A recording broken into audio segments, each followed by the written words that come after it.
semangatnya seperti ini kok bisa masuk ke Senayan.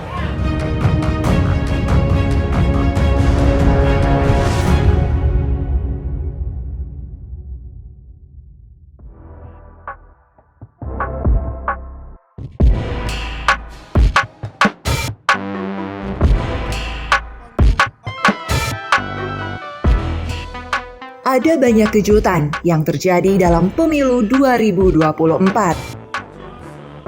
Satu di antaranya adalah perlawanan Joko Widodo kepada Partai Demokrasi Indonesia Perjuangan. Secara tersirat tapi mudah dan gamblang terbaca, Presiden yang akrab disapa Jokowi itu mengambil langkah tak searah dengan partai politik yang mengangkat namanya sejak dari Solo. Jokowi pindah haluan. Ia tidak lagi satu perahu dengan Partai Merah tersebut. Terlebih, dan ini menjadi kejutan berikutnya, anak sulung Jokowi, Gibran Rakabuming Raka, bisa jadi kontestan Pilpres setelah Mahkamah Konstitusi mengubah aturan main. Mohon untuk seluruhnya. Kendati dipersoalkan banyak orang, berbekal keputusan MK yang dinahodai sang paman, Gibran terus melenggang sebagai calon wakil presiden, meski usianya masih di bawah 40 tahun. Tenang saja Pak Prabowo, tenang saja Pak. Saya sudah ada di sini.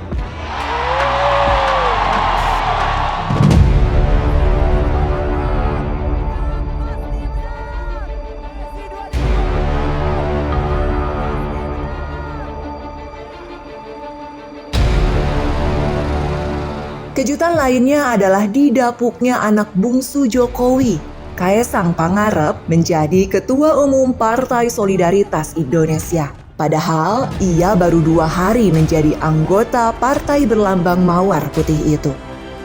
Publik dibuat heran dan terkejut melihat manuver tersebut.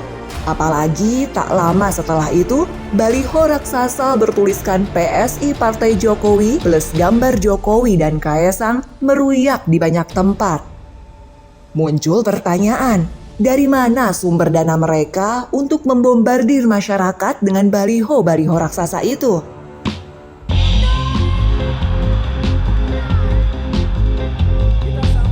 Ruang pikir publik pun dipenuhi beragam asumsi atas kejadian politik yang tidak biasa itu. Salah satu penilaian yang mendominasi adalah pertimbangan elektoral. Perolehan suara PSI harus menembus ambang batas agar bisa masuk parlemen. Namun, semua usaha itu tampaknya sia-sia. Hasil perolehan suara PSI dalam pemilu tahun ini masih jauh dari harapan. Sejumlah lembaga survei yang melakukan hitung cepat menyajikan angka yang tidak menggembirakan bagi PSI. Indikator Politik Indonesia misalnya menulis angka yang jauh dari syarat ambang batas. Perolehan suara PSI cuma dapat 2,81%. Begitupun lembaga-lembaga survei lainnya seperti LSI DNIJA, Carta Politika Indonesia, Poltreking, dan Populi Center. Semua lembaga survei itu, termasuk Litbang Kompas, mengabarkan kalau perolehan suara PSI di bawah 3%. Tapi tunggu dulu, lantaran di pemilu sekarang ada banyak anomali, lembaga-lembaga survei itu sepertinya harus mencari beribu alasan untuk merespon fakta yang terjadi di kemudian hari. Wajah lembaga survei seperti tercoreng. Angka yang mereka sajikan tidak sejalan dengan data terkini yang ditampilkan dalam real count KPU. Dan ajaibnya, yang paling kentara terjadi di PSI. Secara umum, hasil hitung cepat dari lembaga-lembaga survei dan angka real versi KPU tidak banyak yang berbeda. Dari awal sampai sekarang, komposisi 5 besar partai pemenang pemilu tidak berubah. Di posisi puncak ada PDI Perjuangan, disusul Golkar, Gerindra, PKB, dan Nasdem. Partai lain yang dipastikan bakal masuk Senayan adalah PKS, Demokrat, dan PAN. Sementara P3 berada di tepi jurang. Dari 6 lembaga survei yang merilis hasil perolehan suara secara nasional, perolehan suara partai bergambar Ka'bah itu berada di kisaran 3,64% sampai 3,97%. Begitupun dengan hasil real count KPU. Posisi PDI Perjuangan di peringkat 1 tidak tergeser. Hingga Senin 4 Maret 2024 pukul 9 pagi, perolehan suara PDI Perjuangan tercatat sebanyak 16,39%. Disusul Golkar 15,05%, Gerindra 13,3%, PKB 11,54%, Nasdem 9,42%. PKS 7,51%, Demokrat 7,41%, dan PAN 6,95%. Namun berdasarkan data terkini, posisi P3 mulai melewati syarat batas ambang parlemen dengan perolehan suara sebanyak 4,01%. Dan PSI lagi-lagi memberi kejutan. Perolehan suara partai yang didirikan pada 2014 itu sudah menyalip hasil hitung cepat lembaga-lembaga survei. Dari penghitungan yang baru 65,84% pada 4 Maret 2024, perolehan suara PSI sudah tembus 3,13%. Perlahan namun pasti, persentase suara PSI terus merangkak naik. Coba perhatikan grafik kenaikan suara PSI dalam sepekan berikut ini. Ahad 25 Februari 2024, suara PSI masih bertengger di angka 2,6%. Sehari kemudian, Senin 26 Februari 2024, ada kenaikan menjadi 2,7%. Begitupun di hari berikutnya, Selasa 27 Februari 2024, naik lagi 2,77%. Rabu 28 Februari 2024, suara PSI terus bertambah menjadi 2,79%.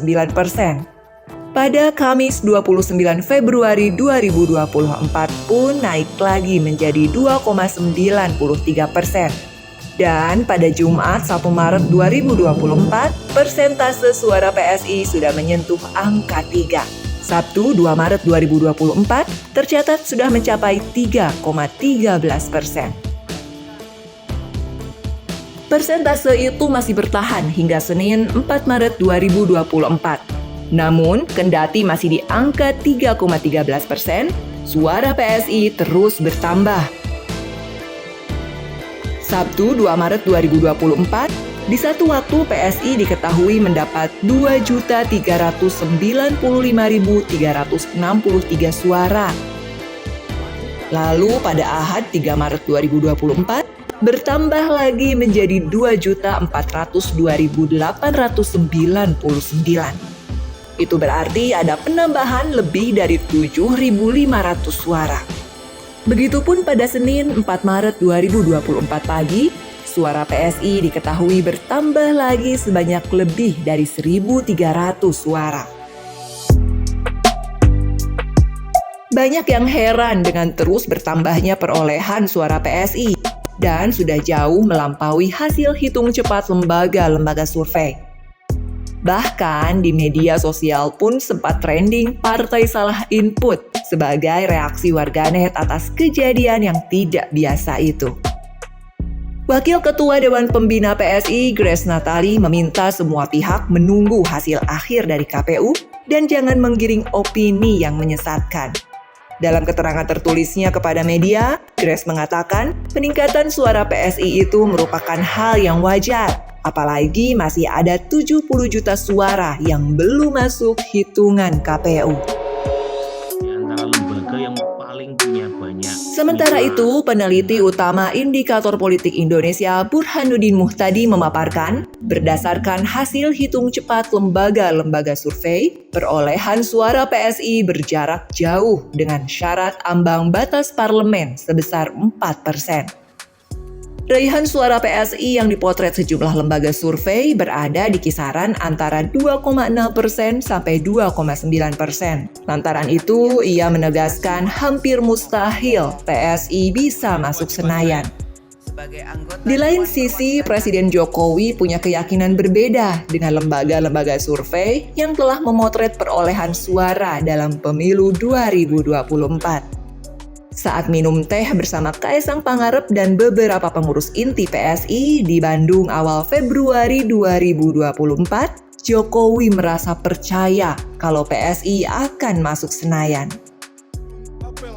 Dari semua rentetan kejadian dalam pemilu 2024 yang penuh kejutan, apakah nanti PSI akan masuk Senayan atau tidak adalah pertanyaan yang jawabannya ditunggu banyak orang. Termasuk mungkin oleh Joko Widodo, sang ayah dari Ketua Umum PSI. Akankah anomali perolehan suara yang terjadi di PSI terus berlanjut sampai akhir hingga mengantarkan kader Mawar Putih itu ke Senayan? Atau harus gigit jari dan kembali menjadi partai sekitar ibu kota, seperti yang dialamatkan sebagian orang selama ini? Ini menarik untuk dinanti.